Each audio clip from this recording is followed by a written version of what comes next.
کربلا کو زندہ رکھنے میں گھرانہ بنی ہاشم کی عورتوں کا اہم کردار رہا ہے۔ انہی میں سے ایک ہیں بی بی رباب۔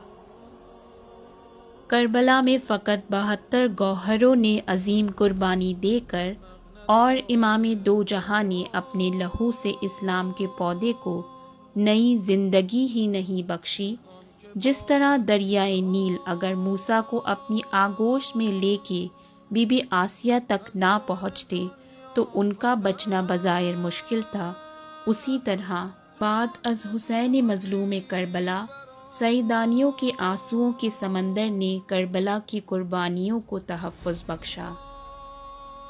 مجالس، تقریروں، نوحہ اور گریوں نے مقصد حسینی کو پرورش دے کر ایک ایسے انقلاب کی جوانی میں بدل دیا کہ طاغوتی حکومتوں کے لیے 1400 سال گزر جانے کے بعد بھی عذاب الہی بنا ہوا ہے۔ بی بی رباب کے والد امرؤ القیس بن عدی تھے، جو کہ قبیلہ بکر بن وائل کے سردار تھے۔ انہوں نے خلیفہ دوم کے دور میں اسلام قبول کیا۔ ان کا مقام یہ تھا کہ دین اسلام قبول کیے پہلی رات بھی نہ گزری تھی کہ حضرت علی علیہ السلام امام حسین اور امام حسن علیہ السلام کے ساتھ ان کے پاس گئے اور کہا، ہم آپ سے رشتہ قائم کرنا چاہتے ہیں۔ امرؤ بن قیس نے جواب میں کہا، یا علی، میں اپنی بیٹی ماہیہ کا نکاح آپ سے، سلمہ کا نکاح یا حسن آپ سے اور رباب کا نکاح یا حسین آپ سے کرتا ہوں۔ اس طرح ایک ہی رات میں انہیں 3 اماموں کا والد سسر بننے کا شرف حاصل ہوا۔ بی بی رباب امام حسین علیہ السلام کی زوجہ اور مادری شہزادہ علی اصغر علیہ السلام اور بی بی سکینہ علیہ السلام تھیں۔ بی بی رباب کو ان کی ذہانت، شعور اور بے مثل علم کے لیے جانا جاتا تھا۔ امام حسین علیہ السلام بی بی رباب کے بارے میں فرماتے ہیں، وہ گھر مجھے بے حد پسند ہے جہاں رباب اور سکینہ ہوتے ہیں۔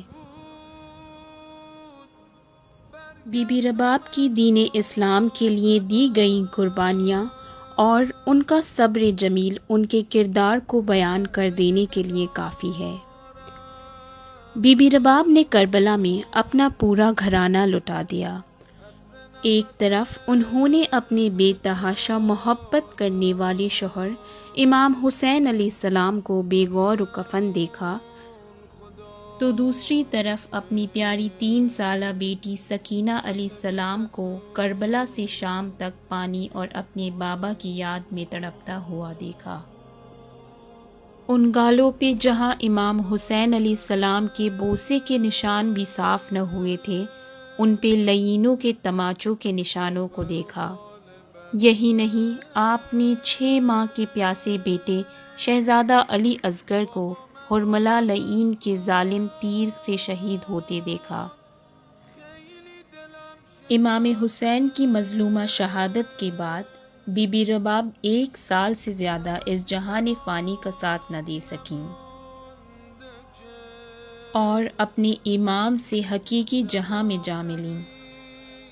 اس 1 سال میں لوگوں نے نکاح کے رشتے کی دعوت دی تو بی بی رباب نے فرمایا، بعد از رسول خدا مجھے کوئی اور بطور سسر قبول نہیں،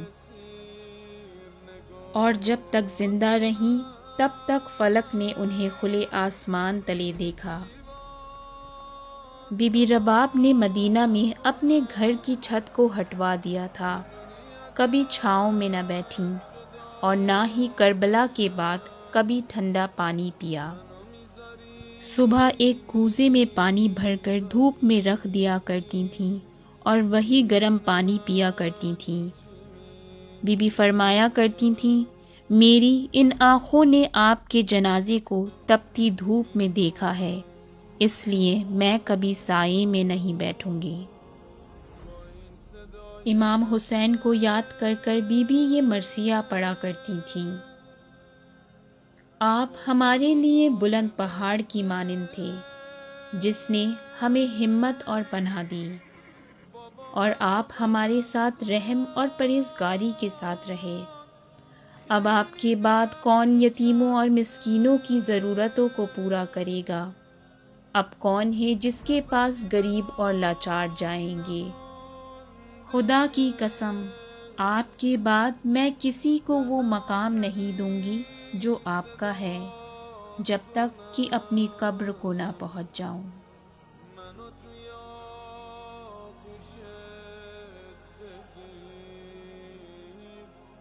که یه دل سیر نگاه